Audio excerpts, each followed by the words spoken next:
What's going on, guys? I'm Chris and this is Regular Guy Training. Today we're actually going to go over something that I actually like quite a bit. I've worn my fair share of holsters over the last few years, and as far as they go, and as far as the appendix line is concerned, I can't find one that is much better than this one right here.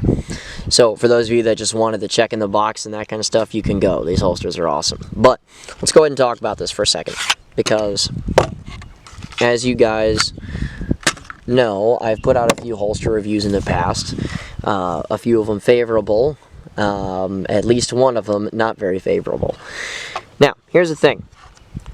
This is a Tier 1 concealment AGIS. I have 3 of these, one cut for a Glock in right hand, and 2 for a 1911, and one left-handed, one right-handed. All 3 of them AGIS, all 3 of them the same type, the non-detachable sidecar type. I plan on getting a left-handed one of these before too terribly long. Now, here's the thing. As far as Tier 1 concealment is concerned, first of all, good night. This is the worst name ever.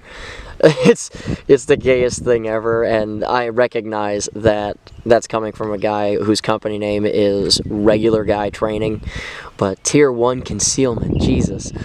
Anyhow, though, aside of the quick jabs here and there, let's talk about the holster company a little bit, and let's talk about the holster that I have in my hands. As far as holster producers are concerned, Tier 1 concealment, relative to the AGIS, because I'm going to stick on this right here, they're not the most gun-heavy options type company ever. Yeah, they do provide a lot of different types of firearms and that kind of stuff, but it isn't the most expansive thing I've ever seen.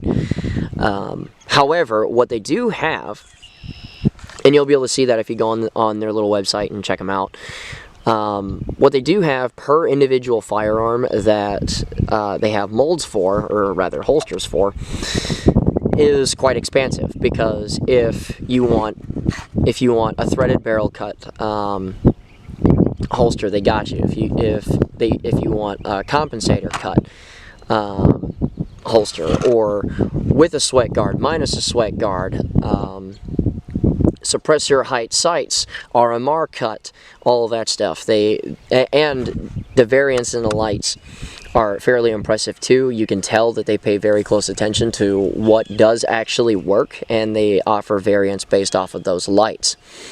And with that being said, it's actually kind of impressive. For the guns that they do provide holster options for, it's quite expansive.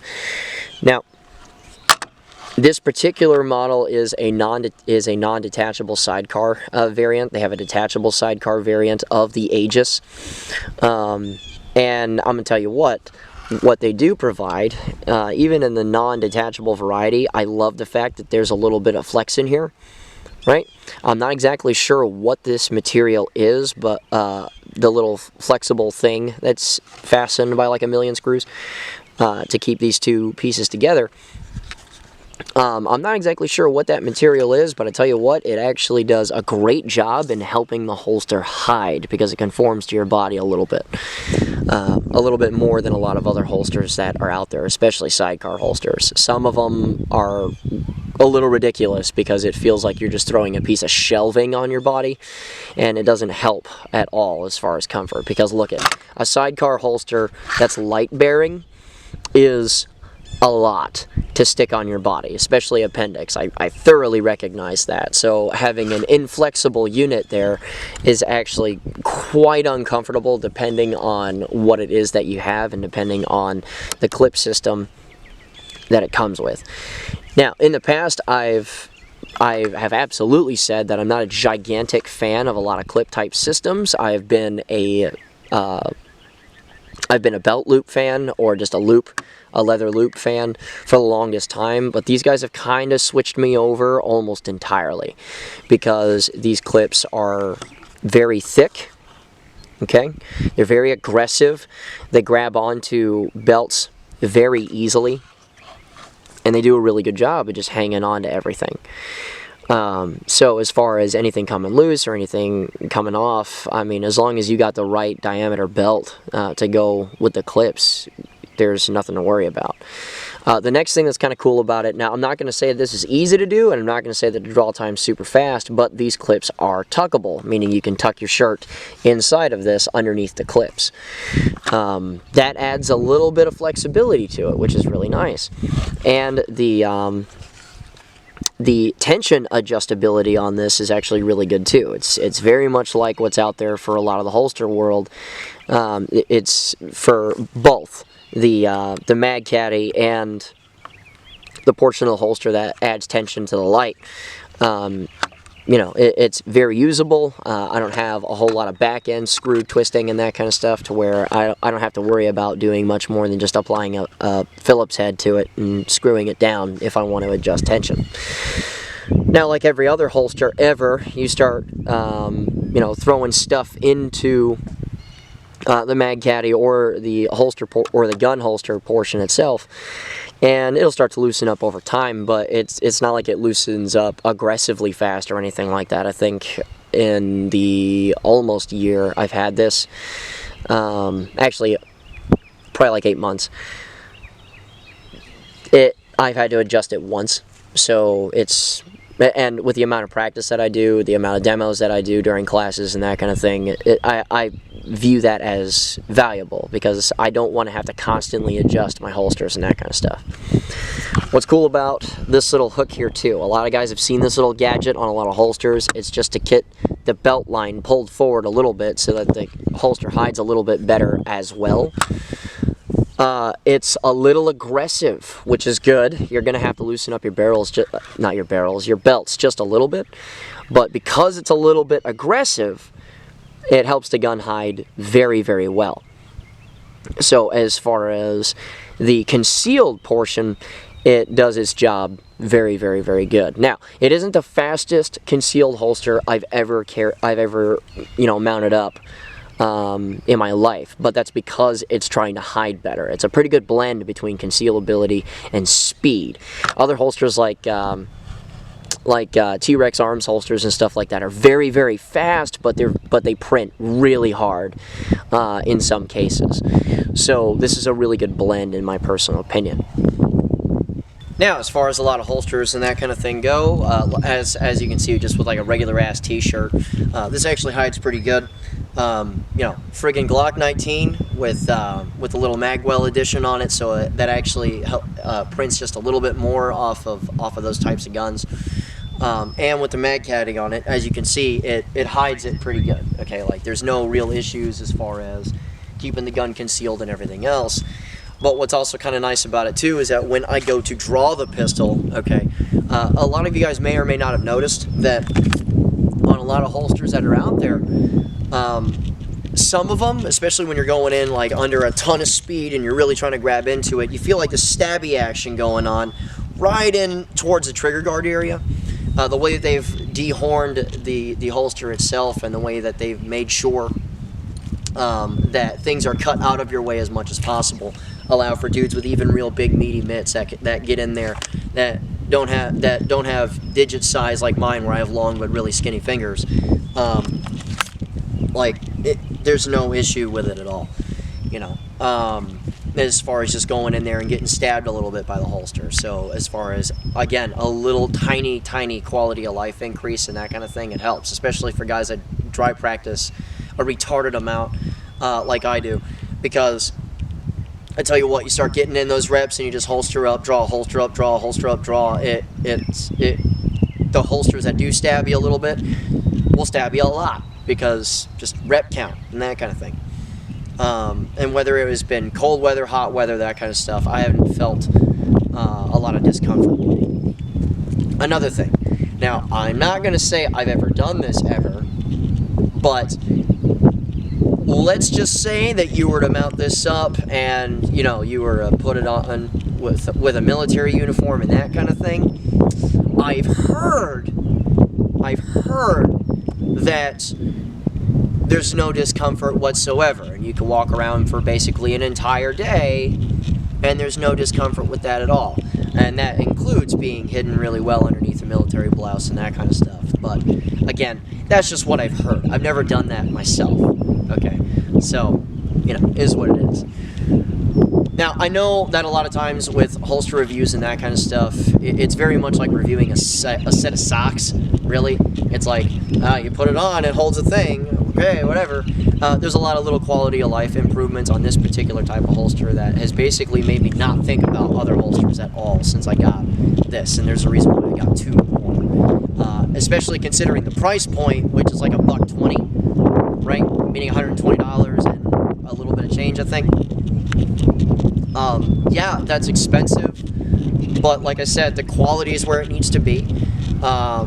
Ordinarily, my gear reviews take a little bit longer than 8 months. It's usually like a year, but I've seen them on enough students to where if there was some kind of problem or QC issue, I would have seen it, because a lot of them show up with T1C holsters during classes and that kind of stuff. We're talking probably 50+% of them are starting to show up with T1C holsters now, which is really good. And if not the AGIS, it's a variant of that, right?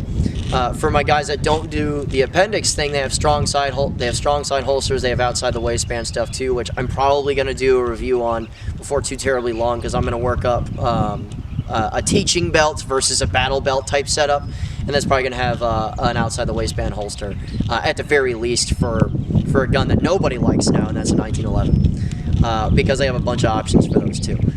So all in all, what can I really say other than it's a great holster? It's done very well. It hasn't let me down. I've had no QC issues. I've had no stabbing issues. I don't have printing issues and that kind of stuff. I mean, it's worked pretty well. And as far as the speed goes, I mean, it's right up there with a lot of other holster manufacturers that are out there. Now, granted, like I said, this isn't the fastest holster ever because, as you can probably tell, it hugs pretty good. So you have to get a little bit of yourself out of the way before you bring the gun up and that kind of thing. But it's at a really good middle ground between being super duper stealthy and being really fast, so where it hides good and I can get out and I can get the holster out pretty quickly, even with like a wife beater or something else on. While holstering the gun up, while, yeah, I'm paying attention to shirts and that kind of thing, it's not at all like putting a wet napkin in a filing cabinet, you know what I mean? So, it's been pretty good since I've had it. Now, realistically speaking, that's all I got. Yeah, there will be a long-term review on this and that kind of thing after a number of years, because I'll end up with the same holsters for a long time if I really like them. So we'll see how it progresses, but over the last 8 months and having used it a lot, I really like the AGIS, and I would recommend it to anybody that's looking at appendix and that kind of thing. Especially since you can get compensator cuts, fucking suppressor sight cuts, threaded barrel cuts for it, sweat guard, no sweat guard, fucking RMR cut, whatever you want. They make it happen, so long as they support your particular firearm. So, oh, and by the way, for guys that'll ask, I've seen like Glock M&P, the CZP 10C, and 1911s, and a couple others that are sprinkled in there here and there. But realistically speaking, that's all I got. If you guys want to come out and train with us, we have a class coming up in a couple of weeks out at Brush Creek, Tennessee. That's our Pistol 1 class, and there's a whole bunch of other classes that we had set up. Like, I just added the rest of the fiscal year with regards to like the Army is concerned, so we're playing all the way out to September now. So if you want to go ahead and take a class with us, this includes like a dedicated AK class. There's some rifle stuff in there. We're going Florida, that kind of thing. Be sure to check us out at our website. That's in the link in the description below. If you want to buy a hat from us, same thing. There's a link in the description below for that. If you want to take training from us for a fairly low cost, instead of paying full price from us, you can go ahead and go to the Patreon link in the description below and sign up for $35 a month. Our 2-day class at full price is $250, and that Patreon thing is $35 a month, like I said. So just do some math, I can see it for guys that aren't going to train with us a lot, that want to pay the one-time fee and be done with it. Okay, cool, I got you. But for guys that plan on that plan on rolling the dice with us a lot and training with us often, again, there are guys with like 10, 12, 14 classes with us now. So, oh, by the way, if you want to join our little Facebook group, the link for that is in the description below. And under Regular Guy Training, I'm on Instagram. I've been on Instagram for like years, so if you want to follow me there, go ahead and follow me there. But other than that, I'm done with the spiel. And remember, guys, a Regular Guy's firearm is the last defense against tyranny. Be easy.